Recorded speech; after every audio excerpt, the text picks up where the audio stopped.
I get to do a lot of cool things as part of my role, but I think my favorite is probably behind the mask, because what we're trying to do here is quite literally remove the mask that we all wear. We all have these personas. We want everyone to think about us, or even if we don't want them to think about us, they think about us like that because we're a physician or we're chief digital officer or some sort of title. But at the end of the day, we're all real people. And that's really the goal of Behind the Mask, is just to get to know the real person. So we're a lot less formal and just really trying to get to know people, because the thesis is that everyone's pretty normal person, and there was nothing special about these people that made them who they are. They're just like you and I.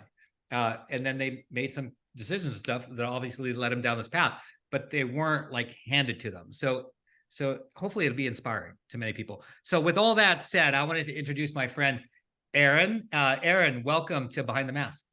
Thanks, Ed. I love that you're doing these episodes, because I feel like this is what helped us bond. The first few minutes we started talking, we talked about work, and we very quickly learned who each other were as people, and I think it makes a huge difference.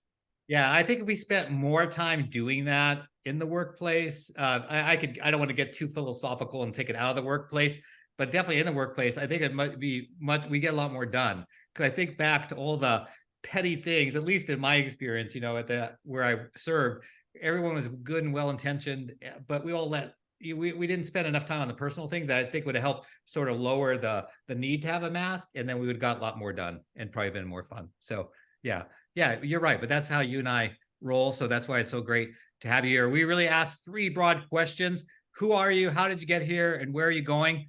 And so we do want to start off because people know you, Aaron, in a certain role. So we're going to start off with that. But then we're going to go more on the personal side. So Aaron, tell us a little bit, before we jump to those three questions, about yourself and your organization. Yeah, so I'm Chief Medical Officer at Notable. Notable is the leading healthcare automation platform for patient engagement and staff workflows.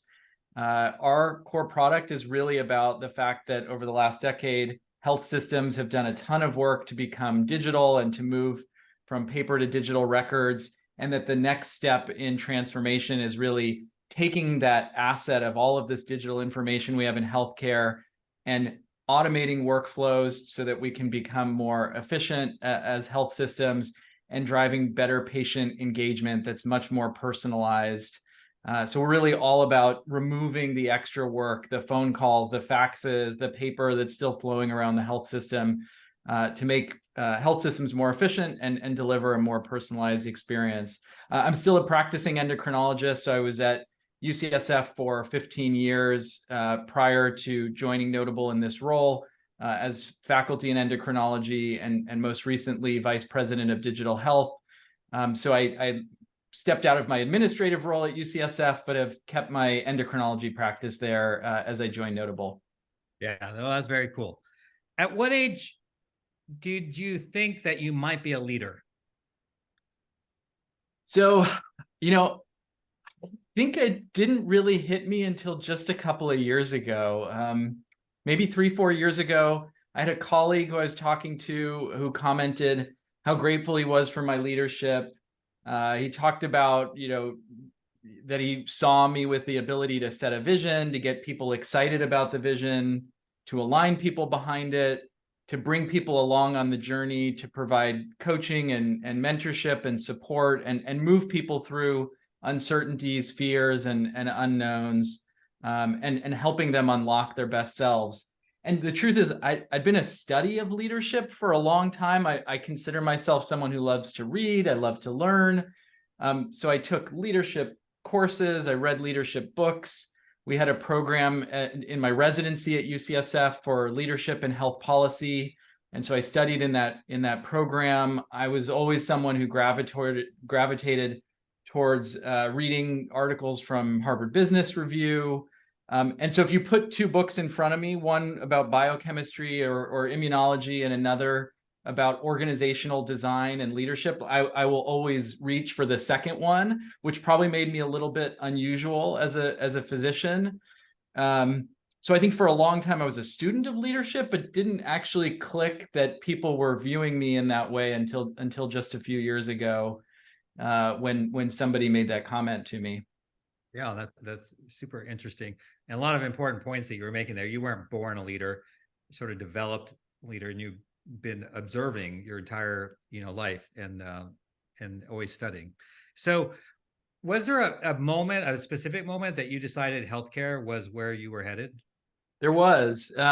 It's sort of an ironic story too. So my father was a physician, and so a lot of people always assume that the reason I chose healthcare was because I, did what my father did. And the truth is, while later in my career he became a hero and a mentor to me in the work he did as a physician, when I was growing up, I actually didn't quite know what he did, and so it wasn't actually the reason that I chose healthcare. Um, so my decision to become a physician, I spent the summer after my freshman year, in between freshman and sophomore year of college, working with someone. Her name's Fran Kaufman, Dr. Fran Kaufman, in pediatric endocrinology at Children's Hospital, Los Angeles. Spent the summer with her in clinic, shadowing her, working with her on a research project there, and then going for a week to a sleepaway camp for kids with type 1 diabetes called Camp Conrad Chinnick. So I was a counselor there for the week.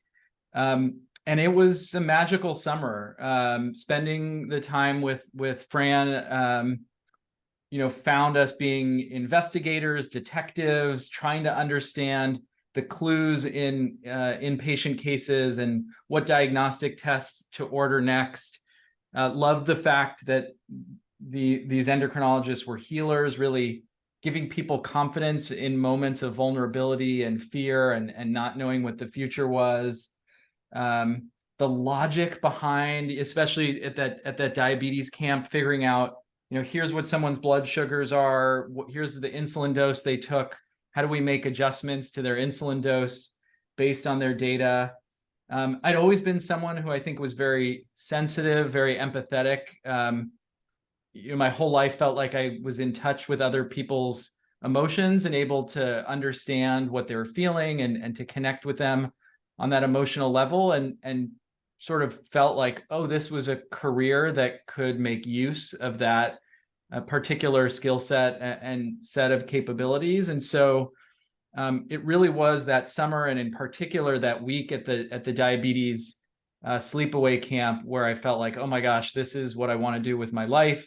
And not just to be a physician and go to medical school, but to be an endocrinologist. I kind of decided right then and there that, working with people with diabetes was particularly meaningful to me, and haven't looked back since, almost 25 years ago. And along the way, was very fortunate to have great mentors who let me shadow them and learn from them.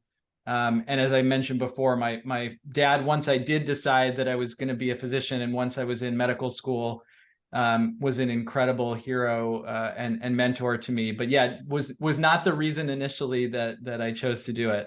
Yeah, no, that's super interesting. What is one thing that you can share, and especially maybe apropos, since you recently switched firms where you serve, what's one thing that you could share that the majority of your coworkers don't know about you?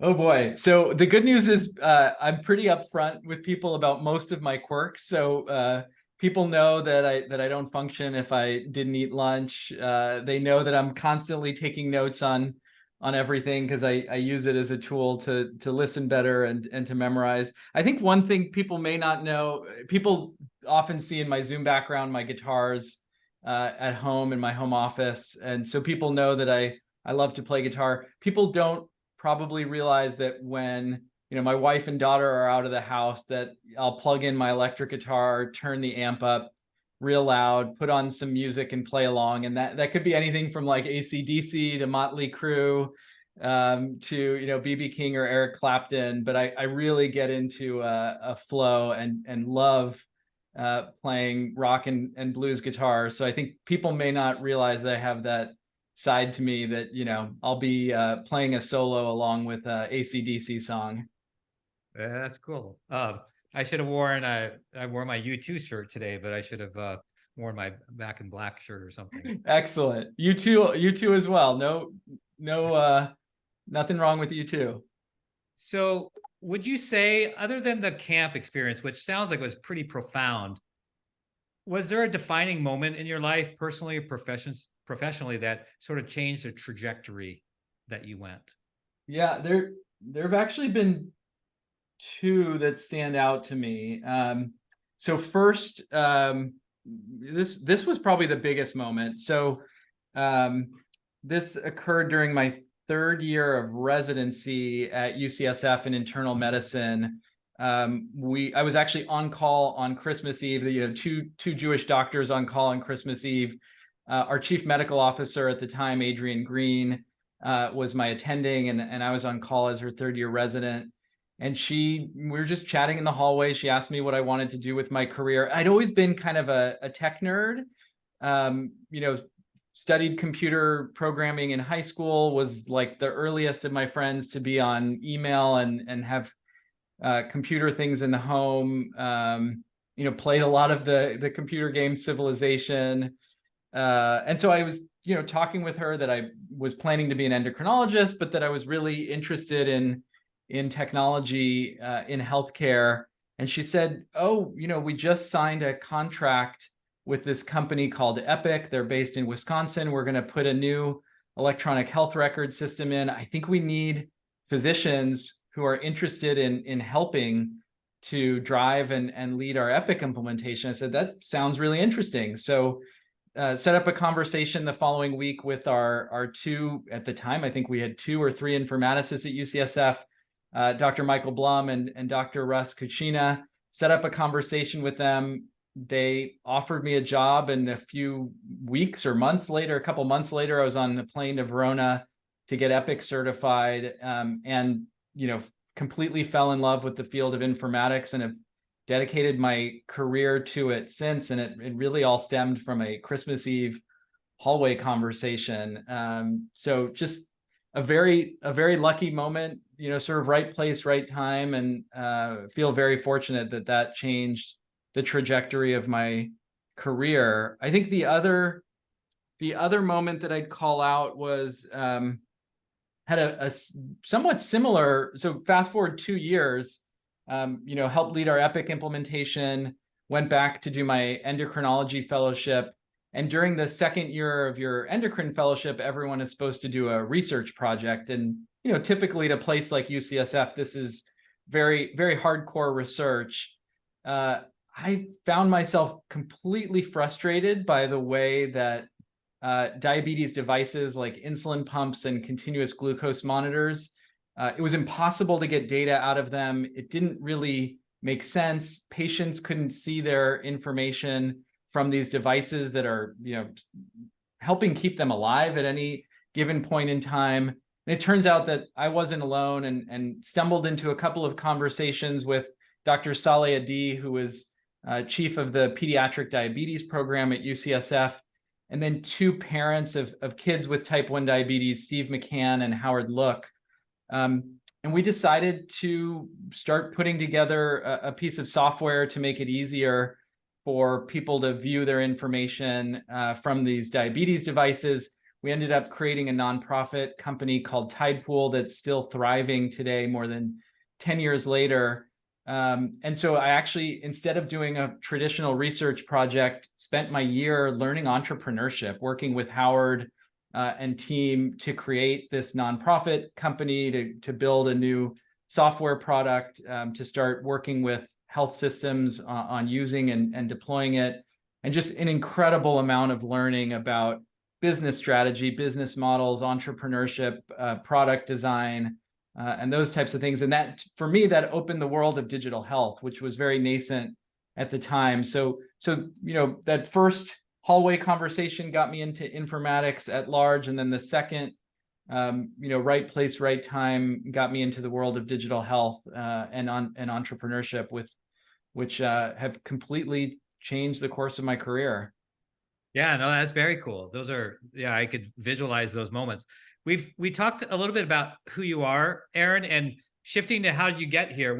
I think we covered that pretty well, sort of how you made your transition into becoming a physician, your specialty, and then going all the roles at UCSF, and coming to where you are now. So tell me about a time where someone tried to hold you back and how did you respond?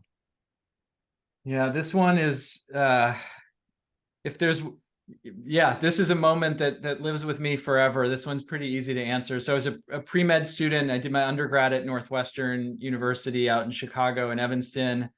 And there was a pre-med dean who, would meet with every student who was pre-med and give them advice on how to apply for medical school and plan for the future. So I was probably a junior in college, sat down to meet with him, scheduled my meeting, review my grades and my materials with him, and he started writing down on a piece of paper, and he told me, "You're not going to get into medical school. Don't bother applying. You have no chance. So I suggest you pick a different career now."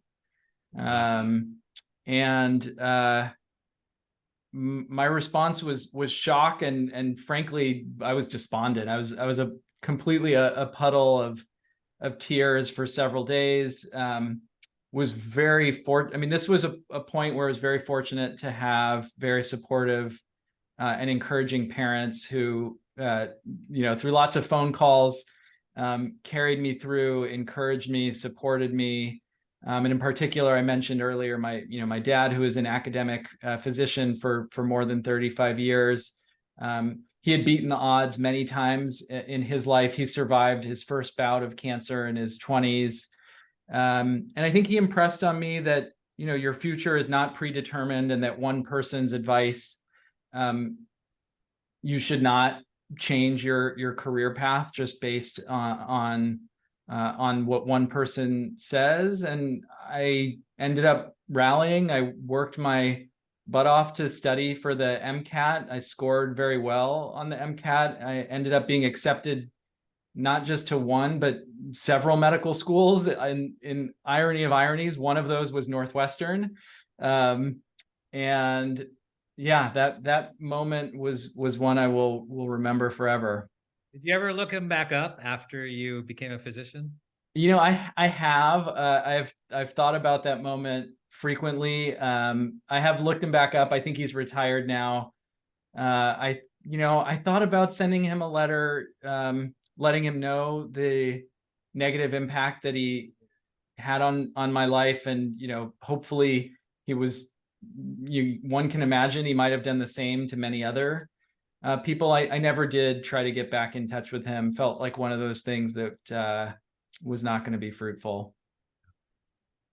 Wow, that's great. That's a great story. We all make mistakes from time to time.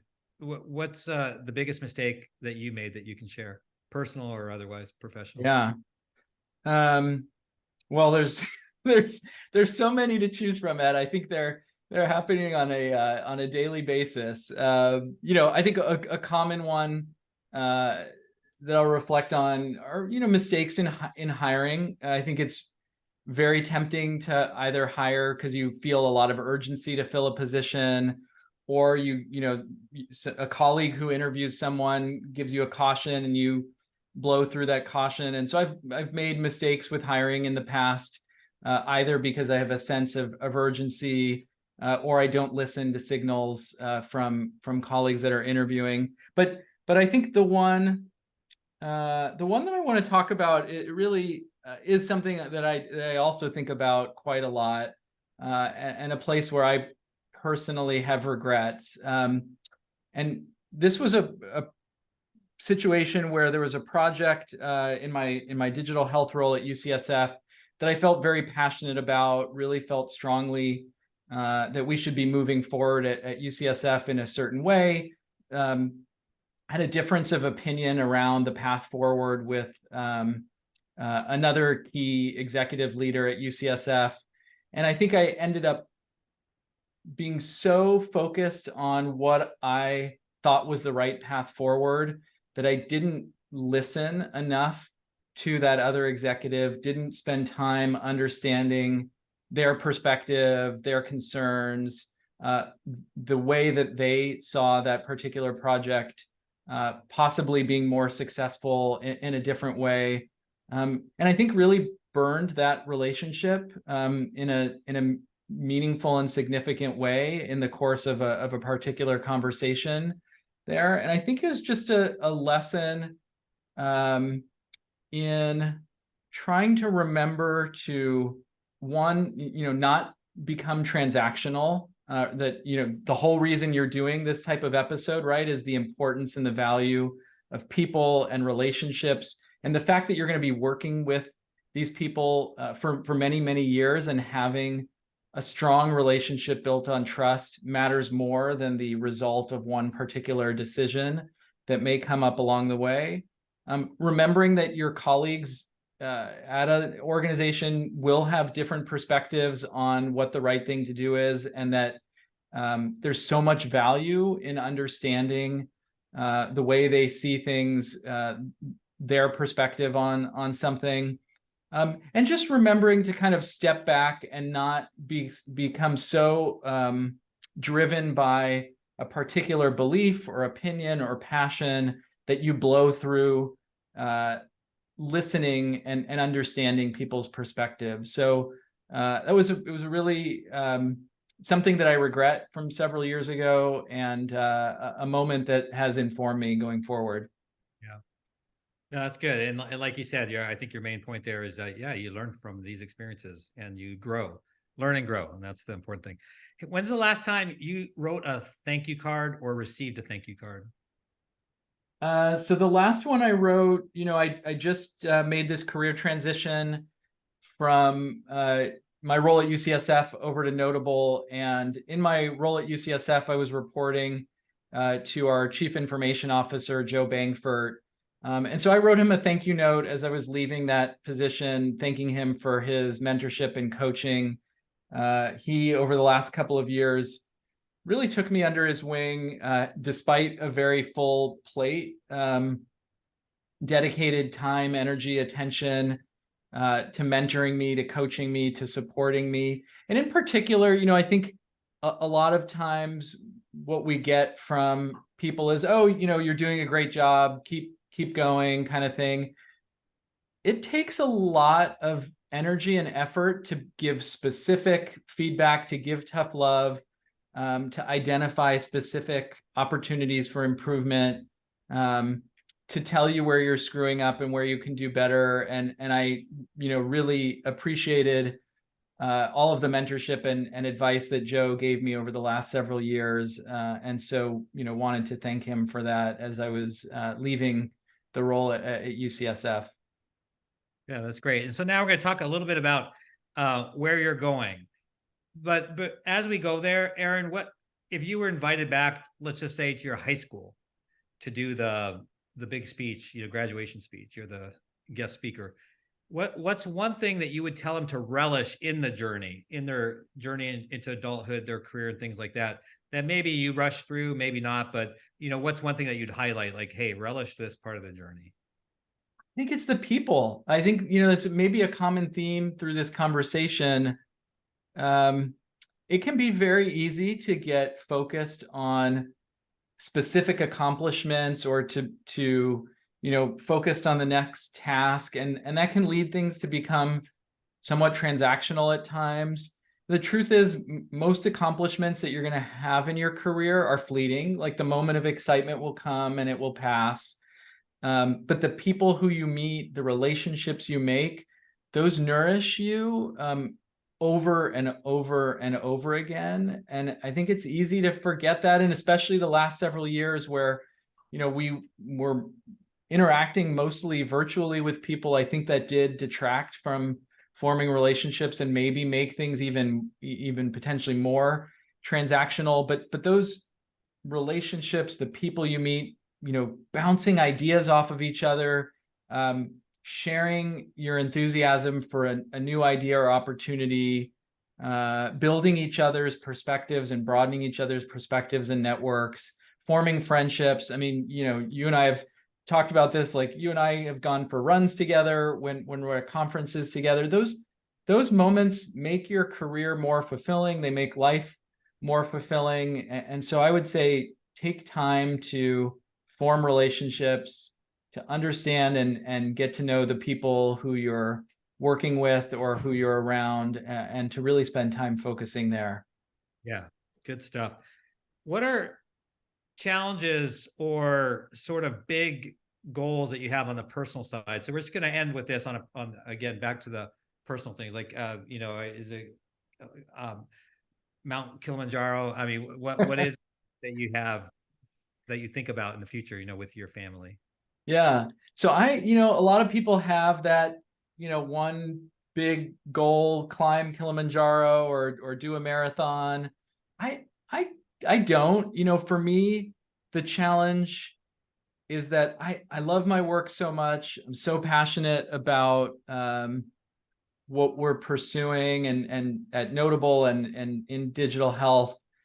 I find it challenging to nourish the other parts of my life. And so, being a more present husband, a more present father, a more present friend, thinking about self-care activities. So I know that if I am, meditating for 15 minutes a day and doing half an hour on the Peloton or going for a run every day, or, cooking dinner, getting enough sleep, spending time on the phone with a friend or a family member to chat, or getting out into nature for a hike, that I am a more well-rounded, happier, more productive person. And yet, I think it's easy to fall into the trap of letting those things slide and not being consistent in doing the things that we know make us better and happier people. And so for me, it's actually that it's the everyday challenge of being consistent with those types of activities and pursuits, knowing that over time those will make me more successful, happier, feeling more fulfilled, having, again, we've talked about relationships quite a lot, having the best network of, family, friends, and colleagues at work. So yeah, that's what it is for me. No, that's great, Aaron. You're a really great person. That's why I wanted you on this program. I wanted everyone else to know, even though our friendship hasn't been years and years, but you're a really great person. I wanted everyone else to know that's who you are, and you're just like a regular person. I mean, you might have big title, big job, and all that kind of stuff, and you're a physician, but at the end of the day, you're just real. And I really appreciate you sharing with us. There were so many lessons that you were teaching through your history, the things that you were sharing. I know it's going to benefit a lot of people in their career, in their personal life, and things like that. So thank you so much for being genuine, being authentic, transparent, and being with me on Behind the Mask. Yeah, thank you so much, Ed. I really appreciate it. And I in the spirit of sharing lessons learned, one of the things I've been trying to do as I made this transition is actually keep a journal of what it's like making the transition from a health system role onto the vendor side. Plan to write some of that up and hopefully publish it in the near future, again in the spirit of trying to help people learn from my experience, or mistakes made along the way. So yeah, I appreciate the opportunity to be able to share some of that with your audience. Awesome. So that marks the end of our time together with Behind the Mask. Thank you for joining us.